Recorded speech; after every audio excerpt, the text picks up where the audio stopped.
आइए बात करते हैं पराशरण दाब की कि पराशरण दाब होता क्या है। ऑस्मोटिक प्रेशर जिसे अंग्रेजी में हम कहते हैं, हमने सीखा था इसके पहले कि पराशरण क्या होता है। बेहद आसान था कि जब ये शुद्ध विलायक के जो अणु हैं वो इस एसपीएम अर्ध पारगम्य झिल्ली को पार करके विलयन की ओर गमन करने लगते हैं, उसको पराशरण कहते हैं। इतनी बात आपको क्लियर होनी चाहिए। अब होता क्या है पराशरण दाब कि ये जो शुद्ध विलायक इधर से जा रहे हैं एसपीएम को पार करके, विलयन की ओर एक अतिरिक्त दाब लगता है जो इस विलायक के प्रवाह को रोक देता है। मतलब रोकने का मतलब ये है कि ये जो विलायक के अणु इधर जा रहे थे जिसको हम लोग पराशरण क्रिया कहते हैं, तो जो ये पराशरण की घटना हो रही है, यहां से ये इधर की ओर आ रहे हैं, इसी को वो क्या कर देता है, रोक देता है। एक्स्ट्रा प्रेशर जो अतिरिक्त दाब जो विलयन की तरफ लगाया गया है, जो पराशरण क्रिया को क्या कर देता है, रोक देता है, उसी को हम लोग क्या कहते हैं, पराशरण दाब।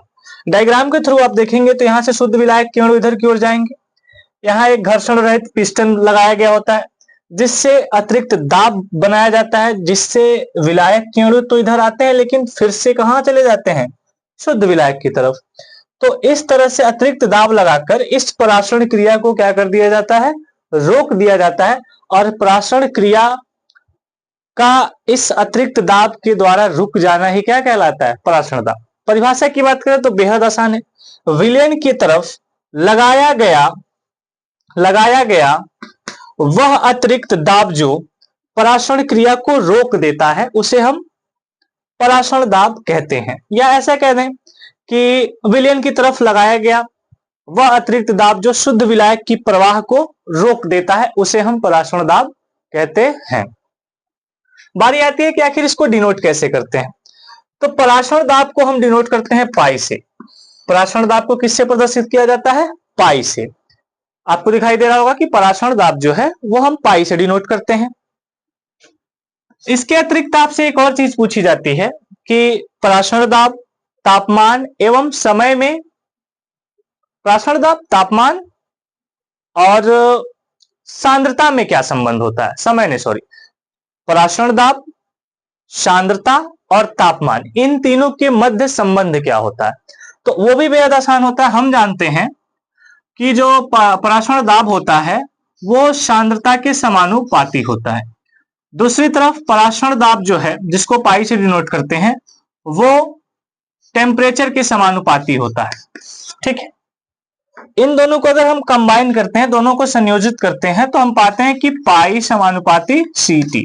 और आपको ये चीज क्लियर होगी, केमिस्ट्री में बहुत देर तक ये वाला चिन्ह वैलिड नहीं रहता है, तो ये हटता है और इसके जगह पे एक नियतांक आता है जिसका नाम है सार्वत्रिक गैस नियतांक, जिसकी वैल्यू होती है 0.82 m1 लीटर इंटू एटीएम।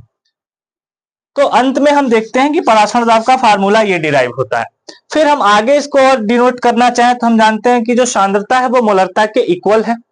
ठीक है, तो सांद्रता मोलरता के इक्वल है तो हम वहां से कर सकते हैं ऐसा कि जो पाई का लास्ट आ सकता है वो हो जाएगा अपने पास n/b, क्योंकि मोलर ये सांद्रता मोलरता के बराबर है, तो n/b RT, ये फार्मूला लास्ट में क्रिएट होता है।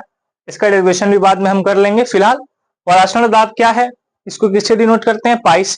फार्मूला क्या है इसका, पाई बराबर RCT। कैसे आया अभी आपने देखा। बाकी चीजें आपको उम्मीद है समझ में आ गई होंगी। छोटा टॉपिक है इसलिए जल्दी सब कुछ कवर करने की कोशिश है। बाकी आगे देखते हैं, फिर अगले टॉपिक में मिलते हैं। धन्यवाद।